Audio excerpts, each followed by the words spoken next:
Hoy veremos el tema de riesgo de infecciones. Este es un tema relacionado con las metas internacionales de seguridad del paciente, las cuales son una de las estrategias prioritarias evaluadas por la Joint Commission International para acreditar la calidad y seguridad de la atención de hospitales y clínicas que adoptan estas acciones para la seguridad de los pacientes. Este tema está relacionado con la meta número 5, la cual es reducir el riesgo de infecciones asociadas al cuidado de la salud y se deben aplicar a todos los usuarios del régimen contributivo subsidiado y o particular que requieran la atención en salud. Para empezar, se debe tener en cuenta que las infecciones asociadas con la atención en salud son contraídas por un paciente durante su tratamiento en cualquier tipo de entorno en el que reciba atención. Dichas infecciones pueden aparecer incluso después del alta del paciente. Las infecciones asociadas a la atención en salud se consideran el evento más común en la prestación de servicios de salud. Son multicausales y tienen como factores contribuyentes aspectos relacionados con los sistemas de salud, los procesos de la prestación del servicio o los comportamientos individuales de los trabajadores de la salud. De esta forma se tendrá que las IAS, también denominadas infecciones nosocomiales u hospitalarias, son infecciones contraídas por un paciente durante su tratamiento en un hospital u otra entidad de salud y que dicho paciente no tenía ni estaba incubando en el momento de su ingreso. Teniendo en cuenta lo anteriormente mencionado, debemos conocer la cadena de infección de las infecciones asociadas a la atención en salud. Tal y como se muestra en la imagen, esto implica varios aspectos. El primero es la fuente, la cual es el patógeno. Después tenemos el reservorio. Este es cuando el patógeno necesita un lugar donde pueda crecer y multiplicarse. Debemos tener en cuenta que un portador es un animal o un humano que es un reservorio de microbios pero que no desarrolla la infección. Y además debemos tener en cuenta que los portadores pueden transmitir patógenos a otros. Después tenemos la puerta de salida, y esta es cuando el patógeno necesita una forma de salir del reservorio. Estas salidas son usualmente las vías respiratorias, gastrointestinales, urinarias, reproductivas, lesiones en la piel y la sangre, para después pasar al método de transmisión. Este es cuando el patógeno es transmitido a otro huésped y puede ser a través de varias formas, como los fluidos corporales, los animales, los vendajes, el contacto directo, los artículos de cuidado personal, los utensilios de beber o comer, el aire, los alimentos, las bebidas, entre otros. Después encontramos la puerta de entrada. Esta es cuando el patógeno entra en el cuerpo y las puertas de entrada y salida son las mismas, es decir, las vías respiratorias, gastrointestinales, urinarias, reproductivas, lesiones en la piel y la sangre. Finalmente pasamos al huésped susceptible. Este es cuando el microbio transmitido necesita un huésped donde pueda crecer y multiplicarse. Los huéspedes susceptibles tienen riesgo de desarrollar la infección e incluye personas tales como aquellas que son muy jóvenes o muy mayores, aquellas que están enfermas, aquellas que se han expuesto al patógeno, las que no siguen las prácticas para prevenir la infección, los pacientes quemados, dado que cuando las quemaduras destruyen la piel, la herida es una puerta de entrada para los microbios. También se encuentran los pacientes trasplantados, dado que un trasplante implica transferir un órgano o tejido de una persona a otra o de una parte del cuerpo a otra, y por tanto la respuesta inmunitaria normal del cuerpo es atacar, es decir, rechazar el nuevo órgano o tejido. Para prevenir el rechazo se da medicación que evita o impide que el sistema inmunológico produzca anticuerpos, y se necesitan anticuerpos para combatir las infecciones. Y también encontramos los pacientes que son tratados con quimioterapia, dado que algunos medicamentos que son quimioterápicos interfieren en la capacidad de producción de glóbulos blancos y se necesitan los glóbulos blancos para combatir las infecciones. De forma un poco más gráfica podemos ver aquí la cadena de transmisión de las infecciones asociadas a la atención en salud. Vemos un objeto inanimado en el que está la fuente, que es el patógeno, y un objeto animado que es finalmente el que funciona como reservorio. A través de la puerta de salida se transmite el agente a través de una vía de transmisión y entra por la puerta de entrada al huésped susceptible.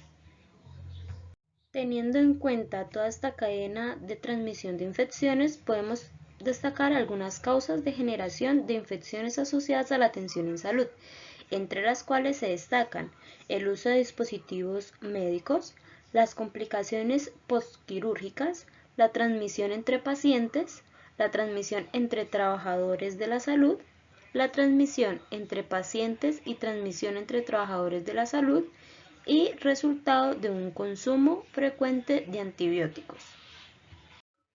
Por lo anterior, se deben tener en cuenta varias precauciones que debemos realizar para evitar estas infecciones, con el fin de disminuir los casos de enfermedad y muerte, disminuir los días de hospitalización de los pacientes, mitigar los costos por prolongación de los pacientes y dar cumplimiento a normatividad internacional y nacional. Entre las acciones que podemos realizar para evitar infecciones asociadas a la atención en salud, encontramos el uso de elementos de protección personal o EPP, el manejo adecuado de residuos, la limpieza y desinfección de dispositivos médicos, la higiene de manos y el cuidado de ambientes y ropa. Así como se dijo anteriormente, una de las acciones es el uso de elementos de protección personal o EPP, tales como mascarillas quirúrgicas, respiradores, guantes, gafas de seguridad, entre otros, los cuales son componentes esenciales para controlar la exposición y propagación de microbios. Si bien su uso debe ser obligatorio para el personal de salud, también se ha visto su buena función al utilizarlo en pacientes, tal y como se vio con el uso de la mascarilla durante la pandemia por COVID-19. Aquí a la derecha vemos un ejemplo del uso de elementos de protección personal, tales como gorro, mascarilla, gafas o protector facial, bata, guantes y polainas. De la misma forma, para la siguiente acción, que es limpieza y desinfección de dispositivos médicos, debemos tener muy en cuenta el uso de elementos de protección personal, tales como la cofia, el tapabocas, el peto, las gafas y los guantes. Dentro de la limpieza y desinfección de dispositivos debemos destacar la diferencia entre cada proceso, en este caso entre limpieza, desinfección y esterilización. La primera es la limpieza, la cual es una remoción manual o mecánica de toda materia extraña, usualmente visible al ojo humano. En esta se utiliza agua y detergente y no elimina microorganismos, sino que disminuye la biocarga y se precede por la desinfección. También tenemos la desinfección, que es un proceso químico para erradicar agentes patógenos. En esta se utilizan agentes químicos que no eliminan esporas bacterianas y sus factores clave son la concentración y la estabilidad del producto y la suciedad con la que pasa el dispositivo después de haberse sometido a una limpieza. Finalmente encontramos la esterilización, la cual es una combinación de altas temperaturas y vapor presurizado. En esta se utiliza agua desmineralizada y un equipo llamado autoclave. En esta se hace destrucción total de agentes microbianos, incluidas las esporas bacterianas, y se valida a través de indicadores.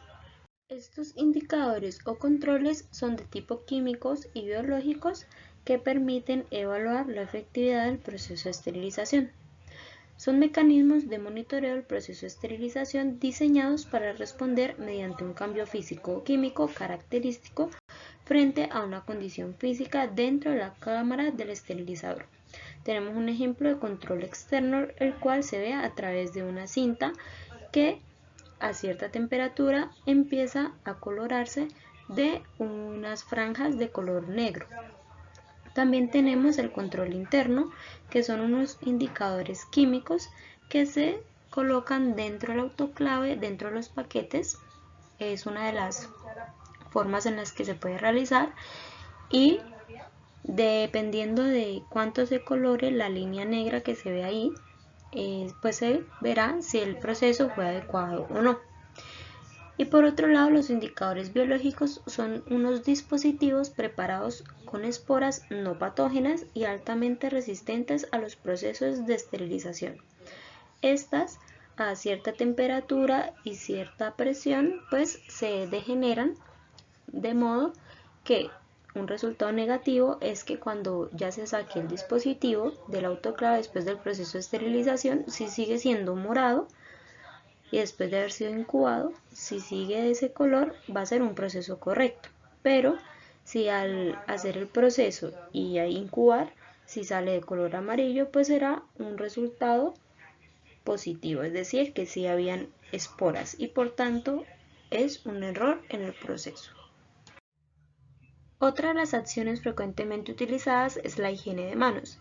Esta es un proceso de frotación vigorosa de las manos previamente enjabonadas, seguida de un aclarado con agua abundante, con el fin de eliminar la suciedad, la materia orgánica, la flora transitoria y residente y así evitar la transmisión de estos microorganismos de una persona a otra.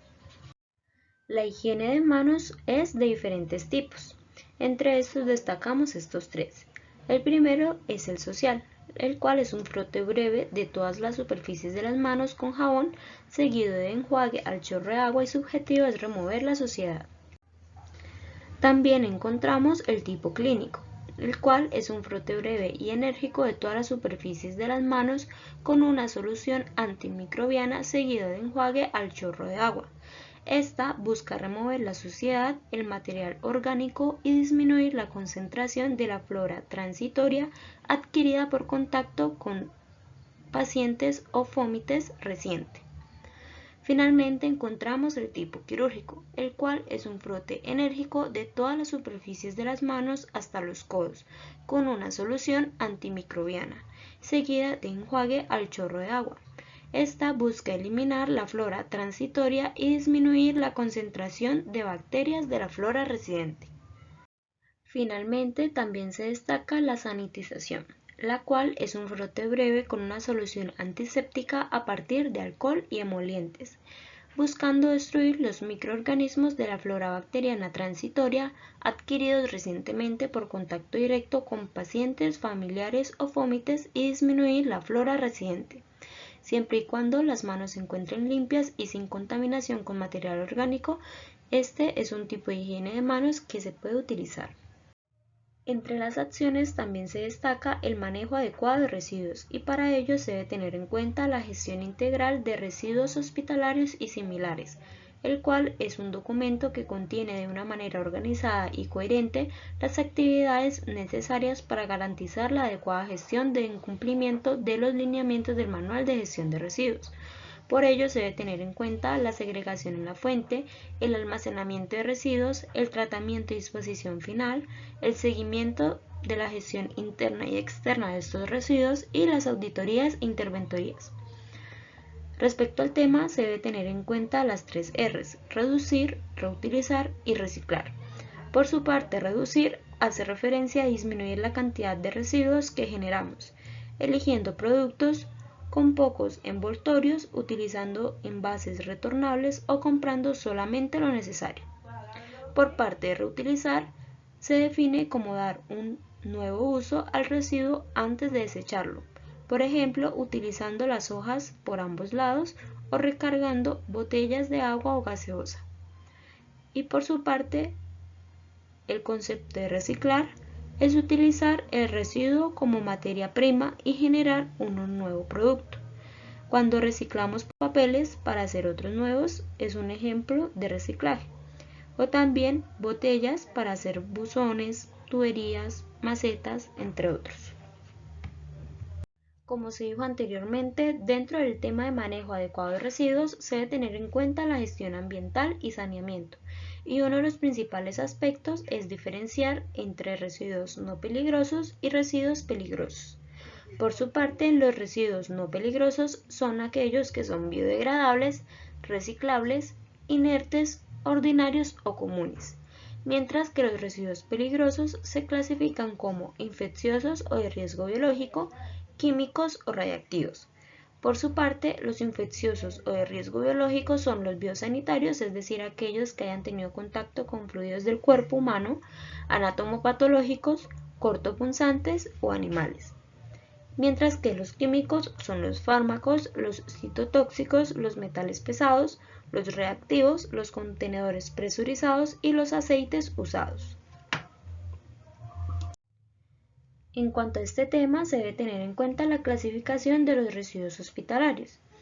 Tenemos los biodegradables como los residuos de alimentos, los ordinarios como papel higiénico, servilletas, envolturas de mecato, residuos de barrido, y los reciclables que son cartón y papel sin ganchos, vidrios y plásticos. De acuerdo a esto, se van a tener en diferentes recipientes. Por su parte, los biodegradables tendrán su disposición en contenedores verdes, los ordinarios en contenedores negros y los reciclables en contenedores blancos. Por otro lado, aquellos que son residuos peligrosos como infecciosos o de riesgo biológico, tales como biosanitarios, que son gasas, guantes, algodones, jeringas sin aguja, entre otros, los anatomopatológicos, que son aquellos provenientes de tejidos y o fluidos corporales, y los cortopunzantes como limas, lancetas, agujas y cuchillas de bisturí irán en contenedores rojos, teniendo en cuenta que los cortopunzantes van en unos recipientes especiales llamados guardianes, los cuales van a evitar que estos elementos cortopunzantes vayan a herir a alguna persona que hace la disposición de este residuo y vaya a generar una infección cruzada. Por su parte, también los residuos peligrosos que son de riesgo químico serán fármacos que son, por ejemplo, medicamentos vencidos, metales pesados, como se dijo anteriormente el mercurio, también se encuentra el estaño, el plomo, el cromo, entre otros, los reactivos y los contenedores presurizados. Estos también irán en color rojo. Destacamos además que por la nueva ley del cambio de colores se tiene que los residuos aprovechables, que son en el blanco, van plástico, cartón, vidrio, papel y metales. Los residuos orgánicos aprovechables irán en un contenedor verde y son los restos de comida y los desechos agrícolas. Y los residuos no aprovechables van en el contenedor negro y son papel higiénico, servilletas, papeles y cartones contaminados con comida y papeles metalizados, entre otros. Finalmente, se denota una de las acciones a través del cuidado de ambientes y ropas para la mitigación de infecciones asociadas a la atención en salud, dado que la higienización de ambientes y ropas reduce la cantidad de microbios a niveles que las regulaciones de salud pública consideran seguras. Para ello también se debe tener en cuenta el uso de EPPs para hacer este cuidado de ambientes y ropas, entre los cuales se destaca el uso de uniforme, gafas, calzado, gorro, guantes y tapabocas. Para este tema se debe tener en cuenta la clasificación de ambientes, en el cual se destaca en estas tres: las áreas críticas, las áreas semicríticas y las áreas no críticas. Por su parte, las áreas críticas son aquellas en donde se realizan procedimientos invasivos, en donde los pacientes están expuestos a contraer infecciones, en donde existe el contacto con sangre u otros fluidos corporales y donde se realiza lavado de material contaminado. Por otro lado, las áreas semicríticas son donde el paciente está por periodos transitorios y donde el contacto con sangre no es permanente. Finalmente, las áreas no críticas son aquellas donde las personas están de paso, no hay contacto con elementos hospitalarios y tampoco hay exposición con sangre. Dentro del cuidado de ambientes y ropas, para el proceso de limpieza y desinfección de áreas críticas se debe tener en cuenta el rutinario, por ejemplo, que sea de 24/7 en la mañana, en la tarde y en la noche, con un horario preestablecido y siempre que sea necesario. También la recolección de residuos, el barrido húmedo y la limpieza de superficies. Y además se debe tener en cuenta también un proceso de limpieza y desinfección que es terminal y o profundo y es, por ejemplo, semanal, con un día y un horario preestablecido y se basa en la desinfección de superficies. Finalmente, para el manejo de ropa hospitalaria se debe tener en cuenta los distintos tipos de ropa. Estos son ropa sucia, como los de consulta externa, y la ropa contaminada, como aquella que sale de la sala de procedimientos. Para ello se debe tener en cuenta que la ropa no se debe sacudir y se debe introducir inmediatamente en contenedores cerrados. Habitualmente son bolsas plásticas de grosor suficiente que impida su rotura ante la manipulación habitual, y también que la ropa con sangre u otros fluidos corporales debe separarse en contenedores impermeables que no permitan el derrame, tales como bolsas plásticas cerradas. Finalmente, no dejar la ropa transitoriamente sobre ninguna superficie en la unidad del paciente. Muchas gracias por su atención.